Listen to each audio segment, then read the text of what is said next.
Hello all and welcome to Sunday Q&A. Here I am in my high visibility hat. That's going to be a contemporary reference to anyone who's listening on the podcast. Like I said last week, we are now a podcast. It is on Spotify, Apple Music, Amazon Music, Audible, Stitcher. Steve Bradley says, found you on Audible, good stuff. Thanks very much. So it will go on the podcast before Sunday, because when I edit the video on a Saturday or a Friday, whenever I do it, I'll upload it. So it'll be on a Friday, Saturday. So if you've got something better to do, you can go and do that now and you can listen to it. Save you the problem of saving you having to trawl through. So we've got 5 pages today of actually having to trawl through this nonsense. But there we go. Right, so also, before we start, I just want to do a quick heads up from Paul Davis. Portsmouth Clean Air Zone starts on the 29th of the 11th, 21. Thanks, Paul. I didn't even know that Portsmouth's going to have a Clean Air Zone. There's another reason why I've got to get a Euro 6. But we'll come. There's a few comments about Euro 6 coming on later on, actually. Also, before we start, in the intro, a big hello to Rock God 23. We had a conversation earlier on. He's in a 26 ton, which kind of fired up because we're saying, sometimes 26 tons could be better than 18. Discuss that later as well. And he said, because he rang me up, he said, I'm going to be in Milton Keynes on Friday. Do you ever get your own jobs coming back? And the thing is, we have got very few of our own customers, and they're all over the shop. We've got, one in Bicester. I've got one in Honington, which is Exeter. And I'm just not big enough yet. I've said, I'd love to give you work. I'd love to pretend. I could pretend to be big and then go, we've got nothing at the moment. I'm just not big enough yet, but it was good to speak to you. And also, he has got his own YouTube channel, which is RockGod23, and I'm going to try and do a link if I can find it. I think I can. Also, now I've got playlists, which was we'll come to that. I can add other people's videos to my playlist. So, for example, if I've got one on sort of a lorry, and I think there's someone who's done a particularly good video on how to undo a curtain side, or how to do your walk round check, or just the general CX stuff. I think someone comes up with something particularly interesting, or one of them life on the road videos, I will put them in my playlist. I know they're not my videos, but as I've said before, it's not all about me. So if you're interested in, there's one that's specifically for the CX. So that if it's just CX you want to listen to, and you don't really care about the life on the road videos, you don't want to see the Cockney videos and all that kind of stuff, you can subscribe to the playlist, which means you won't then have to troll through all the other stuff, which is kind of what brought on the one that I did, which is the Am I Out of Touch? Particularly with the bidding. Because I am, I don't make no bones about it. I am out of touch with driving a van because I haven't driven a van on the CX for 2 years, and I was way out with the small vans, as a few of you have commented. Also, before we go on, thanks very much for all your support. When people go, yeah, Pete, but the ethos is still there. Yeah, I'm not going to go. It's like, aren't I a great show? So, but thanks very much for all your support. But we keep cracking on with it. We'll get there together, kind of thing. So, but yeah. So just come on. I mean, a few things about the small van. Longfinger says, I've sold a few van jobs recently, and no quotes come in below £1 a mile. Paul A. Bevan, my mate Paul, who's got the Instagram on the photos, he's fantastic. He says, I'm now charging 90p to £1 a mile for a small van. I have a Merc Citan. Fuel prices are getting out of hand. I think they're dropping this week. I think something said because the prices are still high, but the shortage has disappeared now, so they should be coming back to normal. I couldn't believe the prices on the M5 on Saturday. I think it was it. I couldn't believe the prices on the M5 on Saturday. 168 a litre. I have a fuel card. My latest price is 125 plus VAT. Yeah, they're crazy dear at the moment. They are crazy dear, and you still have to ring them fuel card people on a weekly basis because otherwise they try and stick you up by another 4p. But there you go. Tim Allen says, agreed. He said, I run a long wheelbase, but don't seem to be able to charge much more for long wheelbase jobs over a small van stuff. The only advantage it seems to be to run a long wheelbase at the moment is you can get long wheelbase jobs and medium wheelbase jobs. So if you're in a place and there's no small van jobs coming out, but you're in a medium wheelbase, you can get a medium wheelbase job. The problem you've got is you're paying that much extra in diesel and running expense and wear and tear and parking and not fitting it on the driveway. And it's going to start to have an impact, I think, on people going, well, what am I doing this for, Van on the Run says, finding the same in my long wheelbase. Distance jobs are 90p for a long wheelbase. Small van jobs aren't doing for much less. I'm doing much more of them lately. Alan Bray says, I work in a warehouse, and a shipper we use charges £1.15 for any van up to a long wheelbase. Then he subs the lot out on the CX. I asked his opinion on the CX, and he reckons long wheelbase vans are going for 65p a mile, so it's not worth going into a van. Is he trying to just put me off? I would say probably yes, because if he's getting 65p a mile on a long wheelbase, I'd like to know where. I'd put that all day long, whether it's long wheelbase, medium wheelbase, short wheelbase, because we ain't getting those kind of quotes in. Mr. 1992 Legend says, I would say if you're watching Pete's videos and you quote cheap to chippers, basically what he says, and what I've said all the way along, quote what you're happy for on the job. But don't be crazy about it. I've got a job I've got to pick up in Northampton on Monday morning at 6 o'clock, and I've got to go to the NEC. And I was having a chat with the lady. She said, I'm getting crazy bids in. This was a 42 mile an hour job, 42 mile job. I quoted it £200. It's a little bit dear, but then I've got to be up at 4:30 to fetch it, and I've got to go to Northampton to get it. She said, I've had quotes, and she had a couple which were slightly cheaper than me, but she decided to go with me because feedback and users. But she said, I've had a quote in for £340, one in for £430. I mean, it's a 43 mile job. You've got to quote what you're happy with. I know how much my running costs are in the truck. I know how much the diesel's now costing me. I know what I went through to get the operator's license. So, and I know, or more than that, I know what I can get. If I don't get that job, then 5-10 minutes later, another job will ping up, another job will ping up, and sooner or later I'll get the right job for the right kind of money. I know if I'm going crazy dear, and I know if I'm going crazy cheap. And sometimes I will go crazy cheap if I really want it. And sometimes I go crazy dear if I don't want it. But yeah, he's right. You quote what you know, what it costs you. You know what you need and what you're happy with, and you quote that. And if they don't want it, don't take it. But then the gear don't move. Not unless someone else does it. Leave me alone. Ha ha. Eric Morgan, he was from Luton.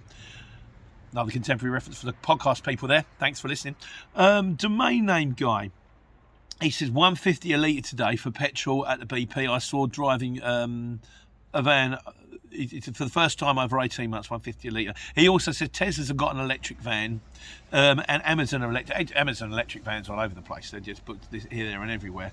Well, electric vans will be able to charge less per mile. The thing about that is, you've got to take, it's the argument between Euro 5 and Euro 6. So if you go into the zone in a Euro 6, you don't have to pay zone charge. But at the same time, you've given probably another 5 to 10 grand more for your Euro 6 vehicle than you could have given for a Euro 5 vehicle. So whether you're paying it in the vehicle or whether you're paying it in the charge, you're still paying it. And if you've got an electric van, okay, you can drive around everywhere for free and your fuel's relatively cheaply, but you might give 40 grand for that van. And you have got such a short mileage, you've got to get them jobs in, get them done, and get back and charge it up before you can run again. So that's going to have an impact on how much you charge. Whichever way you turn, there's going to be problems. JRS UK says, Pete, and then finally on the small vans, he says, please don't bang the small van drum. I'm putting my second van on the CX this time. He said, now everyone's going to want a small van. I'm worried that thousands of drivers will sell their curtain-side Luton small van. He did a smiley face. Mate, I don't tell anybody to buy anything. You choose. You do it your way. If you're a small van guy or a long wheelbase guy or a Luton with a curtain and tail lift, I always say the Luton, it was my ideal van. Would it be my ideal van if I went back to it now? I don't know. The money they're getting on small vans, I might think, I'm going to be straight in there. I'm going to pick that job up instantly. I'm going to fly down to it. I'm going to drop that job off instantly. And I'm getting similar money to a Luton with a curtain. Maybe they're superficial by the wayside now. Tracy, I like my truck. But you do it your way. Don't listen to me. I know nothing. I'm just a big-eared, big-mouth guy who passes on the wonderful information that you guys feed me. Thank you very much. So, did me first Lidl, tipping at the RDC. Domain name guy again, always handy. Oh, by the way, domain name guy, I accidentally found your YouTube channel. I clicked on the thing when I'm doing the notes. It's it's too boring to go into. So I will do you a link to the domain, and he's the guy who does instructional videos about how to do kind of stock market trading. So when you're sitting on a bay, if you've got 30 minutes, or if you're sitting waiting for your next job, or you've just got a bit of time, you can go on your phone, and he does videos. Now, I'm not telling you, I don't know how they work. I know nothing about this. It frightens me, to be honest with you. But and I've got plenty of my own life to be getting on with. So, right, bud, delivery driver, fantastic people. But I'll do a link anyway. Watch the videos, please. Support the guy. Anyone who supports me, please. That's wonderful. And let me know what you think. I'll be interested to see how it pans out.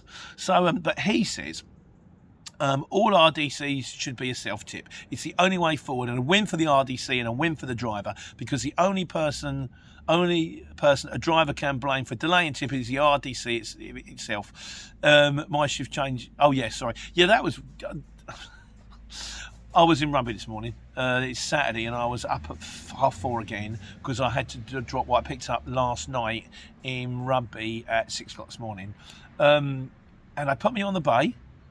I got there a little bit late. I was supposed to be there at 6. I got there at 6:30 because I didn't know they were shutting the M1 for reservicing. Oh, well, hang on a second.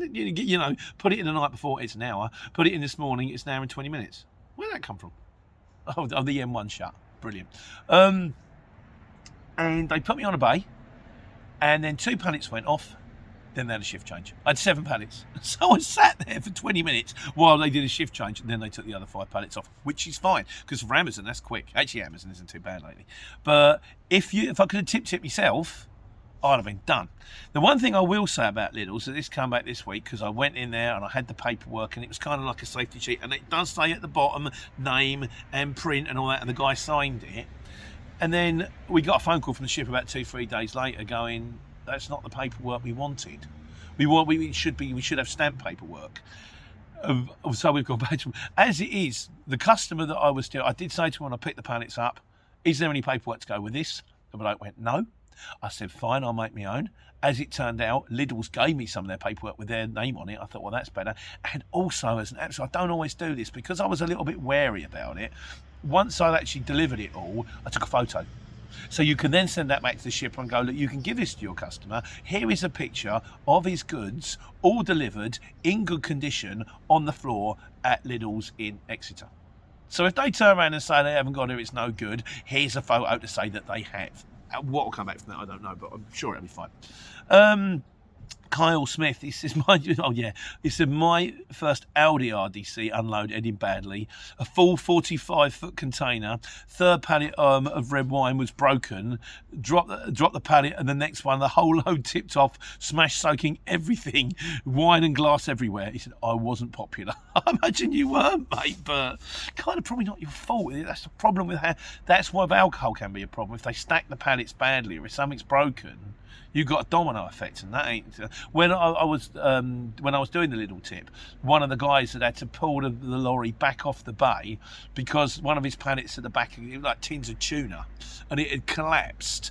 And so they basically opened the back doors, and the first pallet, fortunately, all the others looked like they was all right, and there was just like tins of tuna, still all right, all over the floor, and they were just doing this, stacking it up and repalletising it and going to re-shrink wrap it. And I thought, oh, you poor guy. And I wanted to stop and help him, but I had another job I had to go and pick up, so I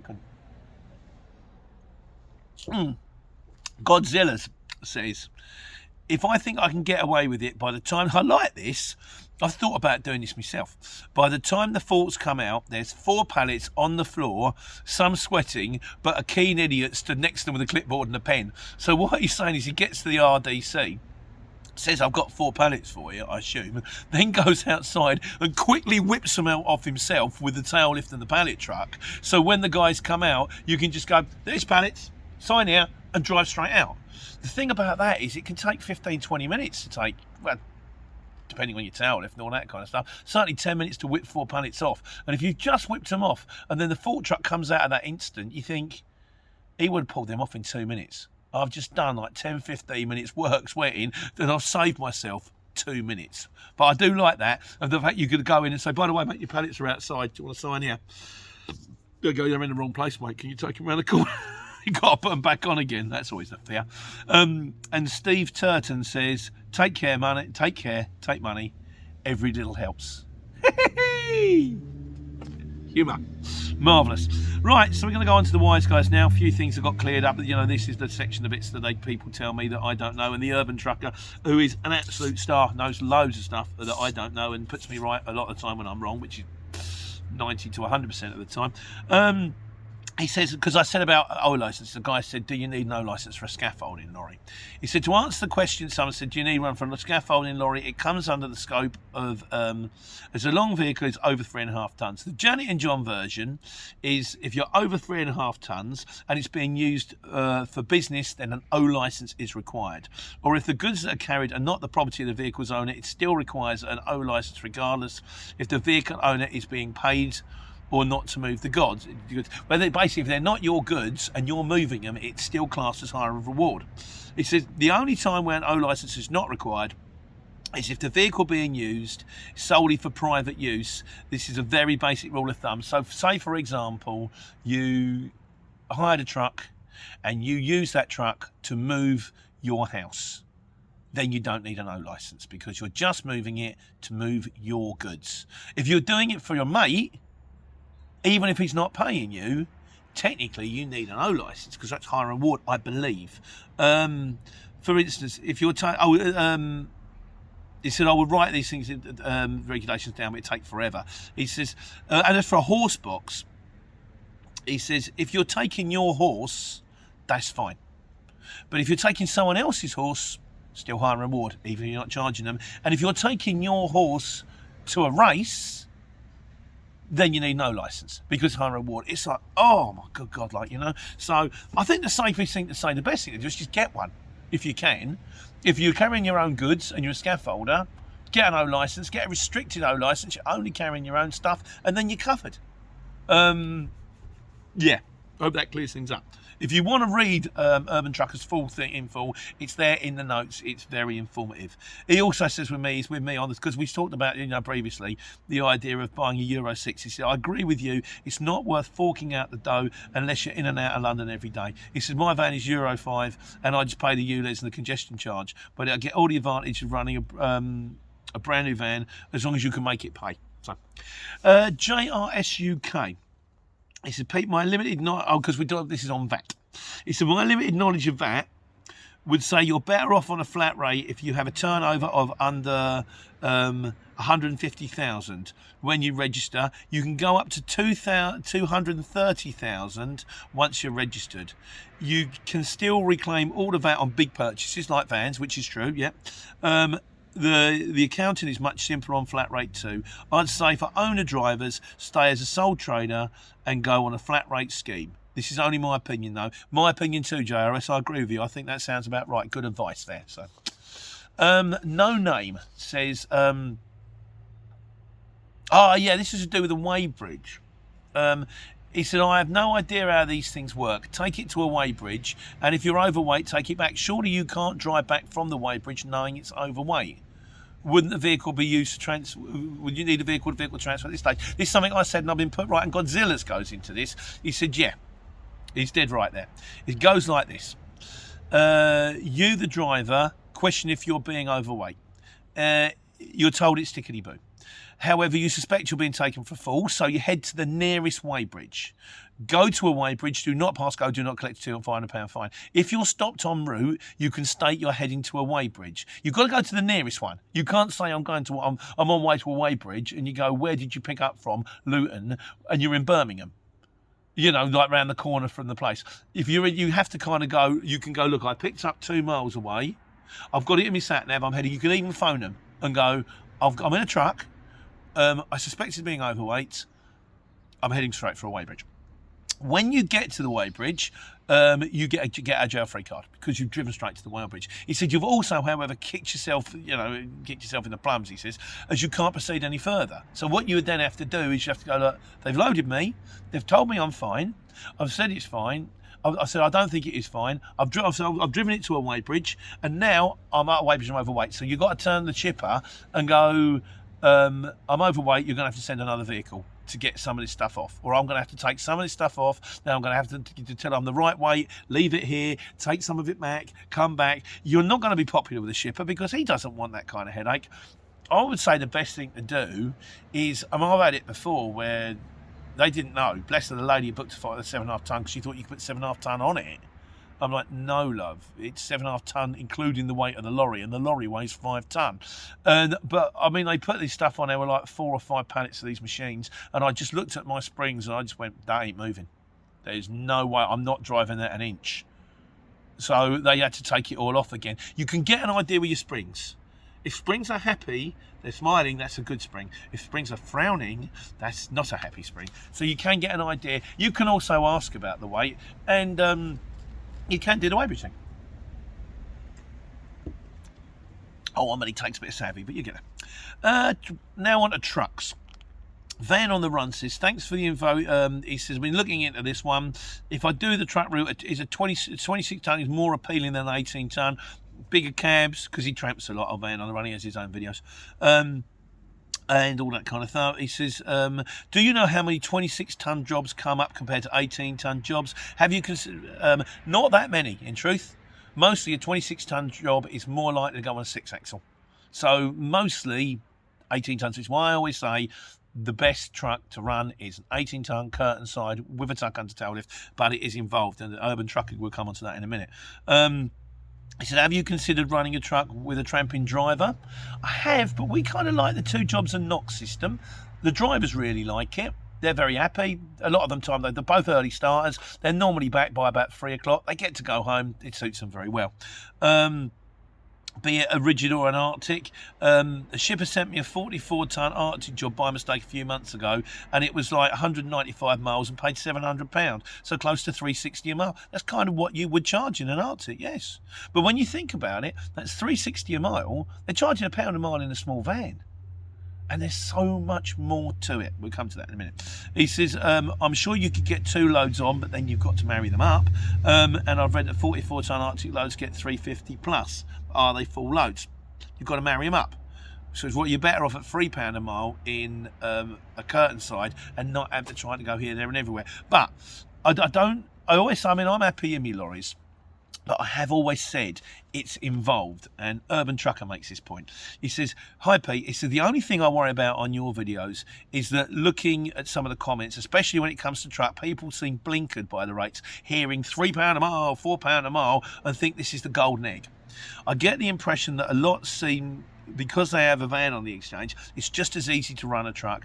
And as you very well know, Pete, it's another level operating trucks. I've seen a lot of people lose their shirts trying to run trucks. When you go for a couple of £100 in fuel to anywhere between £1,000 and £1,500, from a couple of £100 in fuel to anywhere between £1,000 and £1,500 a week, waiting 30 to 60 days for your money, it soon adds up fast. For instance, I just paid my quarterly VAT bill this week and it was 8k. Yeah, it is involved. You've got transport managers, you've got parking, you've got regular inspections. You're only going to get 2 jobs a day, whereas in a small van you can do 4 jobs a day. You need someone to park the damn thing.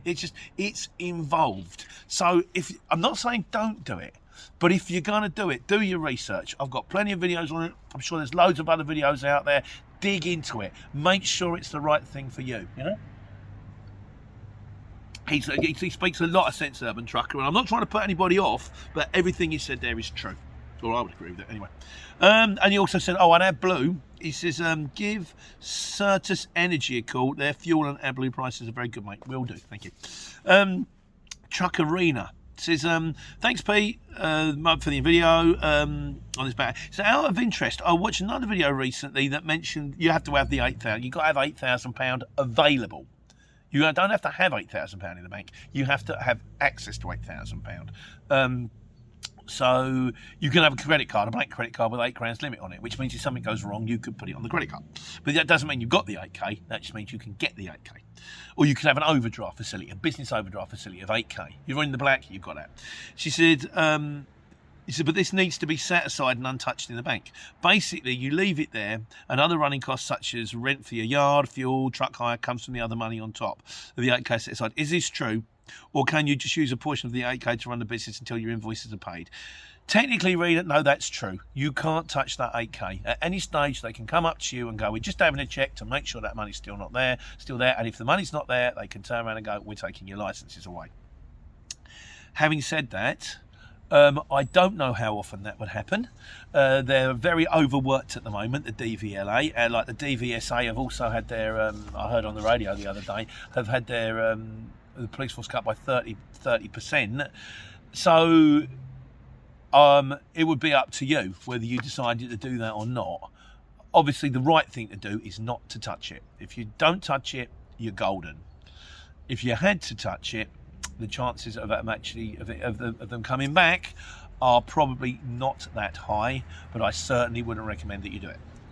You do you. Dean H. He says, morning Pete, do you have a minimum charge for 7.5 tonne car? And I have just purchased one and got back on the CX after leaving 5 years ago. As Godzilla said, normally 150, 180. I'll be honest with you, the minimum I charge on a 7.5 tonne that I put as a quote in is £99.50. I often quote with 50p on the end. You've heard of the rapper 50 cents? I'm 50 pence in the pub. But for that kind of money, we're talking, I'm in Milton Keynes, a job pings up. I did one actually. I did one 2 weeks ago. Milton Keynes to Milton Keynes, 3.5 miles. Forked on, forked off. It was this huge tank thing. They were struggling with it because they'd fallen over and they would take it as an unsafe load. And I looked at it and went, no, we'll have that one straight away. Trap it, it's going. So it was a cheap quote, but I was, for that kind of money, you'd kind of want it, the whole job beginning to end done in an hour and a half, like, you know. So I have done them that cheap before, but normally, particularly my first job in the day, I would look for something going a reasonable distance or really early, and I'll be looking for 200-300 quid to get started, because you want to get your money straight away, because then the rest of the day it can fade off, as it has done me this week. I've got a video coming up, a life on the road video. I went to Wales and back, West Wales, very pretty. Miscellaneous. Here we go. Final normal questions. Alan Bray's left a few comments lately. Alan, thanks very much for your comments, mate. Much appreciated. He said, fork trucks. He said, why would you not leave the tail folded up, lower it to the bottom, and then the fork truck can just put the pallet on top, undercuts the pallet, pushes it in a bit further, doesn't risk damage to your tail lift. I'm a forklift driver and I do this regularly. In my experience, Alan, I'm not quite sure how you do that, but when I had my Luton, when you drop, so your tail lift is like that, that's it down. So when it's like that, it drops to the floor. But when my tail lift dropped, so this bit here is on the floor, this bit here, the bed was here. Some of my Luton before, you could drop the tail lift straight down, and when you dropped it to the floor, you could get it on the bed. But my Luton, and most Lutons, the tail lift is there. So then you can't get the forks, and you could potentially go over the top and down. But then how would you get your forks out? So maybe a bit more information on that. I'd be interested. Could pass it on. It could be interesting. Thanks, mate. He also said, is there any potential for trailers on the CX, either a long wheelbase van with a box trailer? You would be able to bid on 7.5 tonne work. Trailers are a nulls. They're a nulls for you. They're a nulls for where you're collecting from. Shippers aren't going to want it. Sounds like a good idea. Doesn't work. Jonathan Brack. He says, I have a question. Are you VAT registered and do you charge VAT? I'm currently moving over to the CX from a subcontract gig, and you want to, if you're on the CX, you want to be VAT registered. If you're not VAT registered, you're giving money away. But as we mentioned earlier on, from your man, I forget who said about it. Yeah, the best thing, he kind of cleared things up. So if you missed it, go back. But yeah, you want to be VAT registered, and if you're just a sole trader, flat rate is probably the way forward. A Yorkshireman's Daily Grind. He said it's pity that shippers don't put enough information on regarding the size and weight of the load. They would, you know, it would stop us wasting time ringing for a job you're not able to do, such as a Luton or a smaller van job needs to carry more weight, that kind of thing. Alan Bray, who's making more comments, says he said, and this is an independent comment, he said the shipper doesn't necessarily know the weight and size. I work in a warehouse. The shipper gets a phone call and is told we need a long wheelbase, 2 to 3 pallets, and we can't give him any more information because the job hasn't been put together yet. We just make sure the weight is 1,400 kilos or less. I think a lot of the time they don't even know what they need. I've turned up to jobs before in a lorry. I turned up to one once. I did a video on why did they book me. And you turn up and you go, is that it? But sometimes they just book. I mean, sometimes, like the LIDL one, it was €4 pallets that weighed 230 kilos, but it needed a lorry because it was going into Lidl's. And if you'd have turned up in a van, they'd just gone, take it back. We don't take vans in here. Sainsbury's are kind of the same. A lot of the RRDCs just want trucks. So it is a complicated thing. It's not that straightforward, but yeah, I do take your point there, Alan. Appreciate that, mate. Steve Bradley says, I'm on a day rate job now for a couple of months. The CX is crazy, I've heard. Van on the Run says it's a lot quieter than it was in August. Bit of a struggle at times, even considering a day rate multi-drop myself up until Christmas if the rate was right. Yeah, I'm struggling at the moment. I've done a lot of jobs. I've been going a lot further. I stayed out twice this week. Once down in Exeter for the Lidls, and once I ended up in Bristol after the Wales job. And I've been going here, there and everywhere just to get my week's... I can get my week's money. I can still get my week's money, but I don't just want my week's money. Up until recently, I've been smashing it. And now recently, I'm struggling to smash it. And I'm still trying to smash it. I've got 5 weeks till Christmas. I'm trying to bang it away, like, you know. But yeah, for this time of year, I would have been expecting to see a lot more jobs, getting my pick of the jobs, not necessarily getting more money, but getting the jobs I really wanted. And instead, it's gone the other way. So what it's going to be like in January, I don't know. I'd like to hope it doesn't change much, but we'll have to see. Van der Run also says, I made a couple. He says the CX does help with non-payers, because I said they don't really do a lot. He said, but you have to provide evidence to show that you have tried to resolve the issue. Emails, phone calls, logs, etc. They help me get payment. They threatened to shipper with suspension, so he coughed up pronto. I like the best way to get a shipper to pay was from the Urban Trucker, but we'll come back to that one at the end. Tadish Patel says, respectfully, Pete, in terms of the CX role, it's not just an advertising platform. They help with invoicing. Yeah, the invoice, I've got to say, the invoicing thing on it is really good.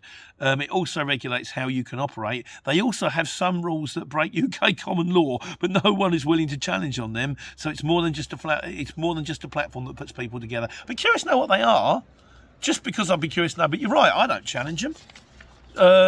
Sometimes I thought, well, that's not right.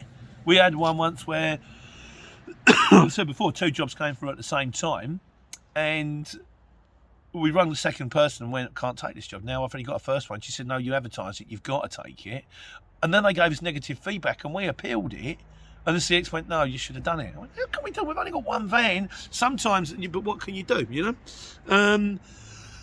I would be curious to know what they are, Tajish. Stick him on the comments, please. John Ramsey. He says, my biggest gripe with the CX is how different shippers have different processes of payment. Some want PODs and invoices uploaded to the portal. Some want them sent by email. Some insist on hard copies from post. Yeah, the problem that you've got as a shipper is every customer is different.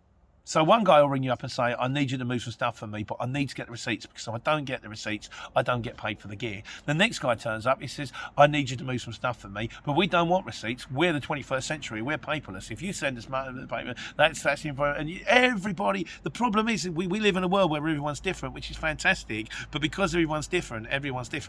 So there isn't a unified way.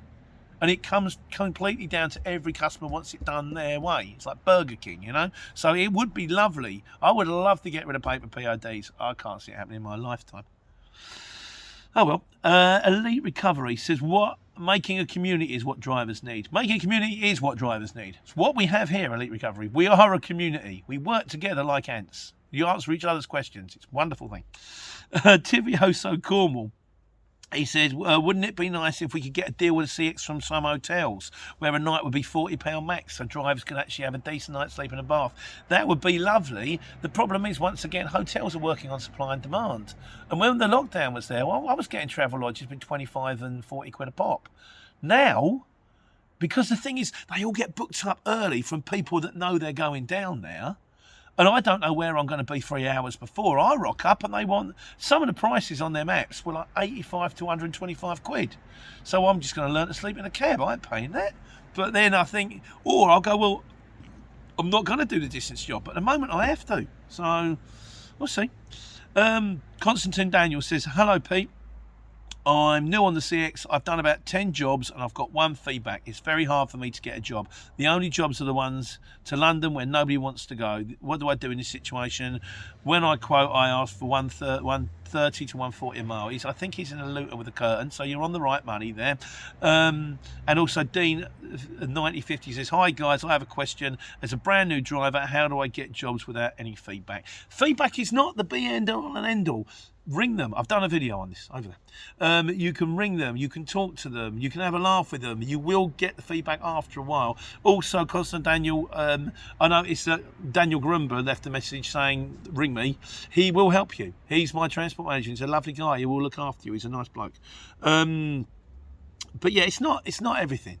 It's important, but the price that you put in. If you want to try and get jobs in quicker, when you start, quote them a little bit cheaper. Once you start getting a bit of feedback and you get it rolling, you can always up your price. And finally, in conclusion this week, the urban trucker on This Is Non-Payment. He says, hi Pete. On non-paying shippers, a mate of mine once had a non-paying... Oh, dear, I can't say that. He said he did a lot of work for. One day, he'd had enough and messed the guy up. He rung the shipper. I've had this, Tony had this once. He rung him up and the bloke laughed at him down the phone and said, I'm just not going to pay you. He said, unfortunately for the shipper, my mate had found out where he lived and he smashed his front door down and went in there. The shipper panicked, shall we say, are paid up with interest. The moral of the story is don't mess about with people and their money because you never know what type of person might come knocking on your door. I've got a mate, my mate Big Dave. If you ever get a chance to read my book, Shall I Go On Mum? It's a link to the website. It's very, very good. There's a whole chapter on my mate Big Dave because I did a hotel move for a guy and he turned out to be a bit of a villain. The thing is, my mate Big Dave is a bit of a villain. And my mate Big Dave and two of his friends went to talk to the hotel guy and say, you need to pay this money now. And he paid very, very quickly.